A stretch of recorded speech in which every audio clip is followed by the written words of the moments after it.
समूद flotilla में सवार Israeli हमले से महफूज रहने वाले पाकिस्तानी गाजी सैयद उज़ैर निज़ामी का ये कहना है कि सेनेटर मुश्ताक पर इसराइली जुल्म के पहाड़ ढाए जा रहे हैं, उन्हें नमाज तक की इजाज़त नहीं दी जा रही। अब हम सबको मज़लूम अहले गज़ा के लिए उठ खड़े होना होगा। मज़ीद तफसील जानते हैं डॉन न्यूज़ के रिपोर्टर अदनान शेख से। अदनान, बताइएगा मज़ीद उज़ैर ने क्या बताया?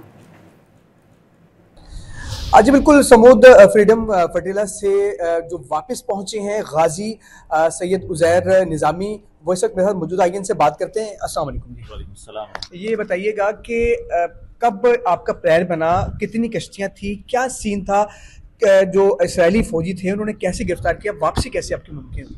बिस्मिल्लाहिर्रहमानिर्रहीम। ये हमें बिल्कुल 11th आवर के अंदर पता लगा था कि इस तरह की एक मूवमेंट चल रही है, और फिर हमने जो आलमी काफ़िला इस्तकामत है, ग्लोबल समूद फ्लोटेला, उनकी मैनेजमेंट जो टीम थी, जो ऑर्गेनाइजिंग बॉडी थी, उनसे हमने रब्ता किया और फिर हमने उनको बताया कि हम पाकिस्तान से जो है वो यानी अपनी पाकिस्तान की नुमाइंदगी करना चाहते हैं। अल्हम्दुलिल्लाह हमें उसके लिए हमारी कश्तियों में जगह का बंदोबस्त किया गया। हमने यहाँ से ट्यूनिस का सफ़र किया। ट्यूनिस से सफ़र करने के बाद वहाँ से फिर हमने ये काफ़िले का आगाज़ किया और वहाँ से इटली के साहिलों तक, इटली से फिर हमने रिफ्यूलिंग करवा के यूनान, जो कि एक हॉस्टाइल प्लेस थी, वहाँ से फिर हमने गज़ा की तरफ सफ़र किया। और अलबत्ता इसके अंदर हमें जिन चैलेंजेस का सामना था, उसमें समंदरी तूफ़ान का, हरिकेन हमारी कश्ती को बिल्कुल छूते, जिसे हम समंदरी तूफ़ान कहते हैं, भंवर कहते हैं, उससे बिल्कुल हमारी कश्ती टकराते टकराते बची। लेकिन अलबत्ता हमारे ऊपर इसराइली ड्रोन्स का हमें एक सामना था।